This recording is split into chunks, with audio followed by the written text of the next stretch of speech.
की विस्तारवादी नीतियों की वजह से उसके कई पड़ोसी देशों के साथ तनाव बना रहता है। चीन की साजिशों और उसकी इन्हीं नीतियों की वजह से भारत से भी उसका तनाव बढ़ा रहता है।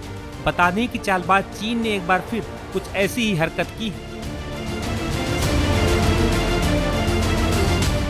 दरअसल अरुणाचल प्रदेश की एक चोटी का नाम हाल ही में छठे दलाई लामा के नाम पर रखा गया है, जिसके बाद चीन एक बार फिर इस इलाके को लेकर रटा रटाया राग अलापने लगा है।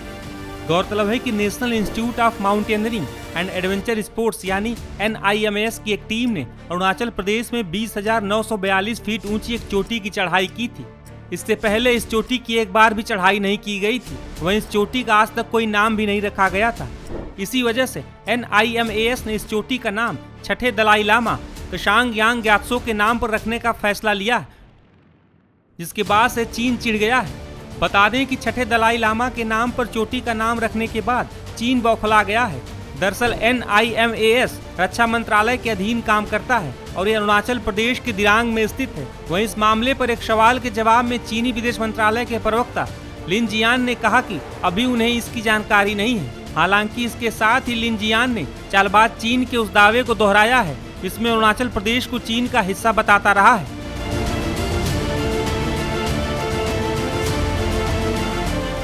दरअसल कई बार भारत ने भी अरुणाचल प्रदेश के मुद्दे पर चीन को मुंहतोड़ जवाब दिया है। हालांकि चीन अपनी विस्तारवादी नीतियों से बाज नहीं आता है और अरुणाचल प्रदेश पर दावा करता है।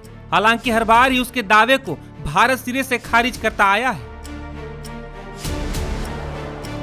बता दें कि हाल ही में विदेश मंत्री एस जयशंकर ने भी भारत के चीन के साथ रिश्तों को लेकर बड़ा बयान दिया था। न्यूयॉर्क में मंगलवार को एक थिंक टैंक के कार्यक्रम में उन्होंने कहा कि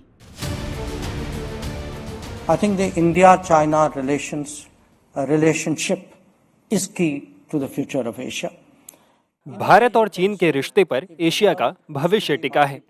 भारत और चीन का एक साथ उदय वर्तमान वैश्विक राजनीति में एक बहुत ही अनोखी समस्या पेश करता है।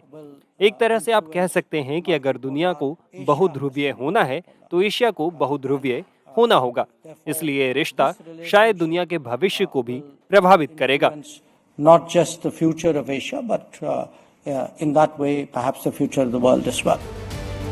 गौरतलब है कि कुछ दिनों पहले ही एस जयशंकर ने कहा था कि भारत और चीन के बीच पूर्वी लद्दाख में 75% मसलों को हल किया जा चुका है। वहीं चीन की तरफ से भी कहा गया था कि LAC के मुद्दों पर मतभेद कम करने की दिशा में दोनों देश मिलकर काम कर रहे हैं। हाल ही में चीन के रक्षा मंत्रालय की ओर से भी इस बात की पुष्टि की गई थी। दरअसल चीन काफी शातिर और एक चालबाज मुल्क है। चीन की हर चाल का जवाब भारत भी अपने हिसाब से देता रहा है।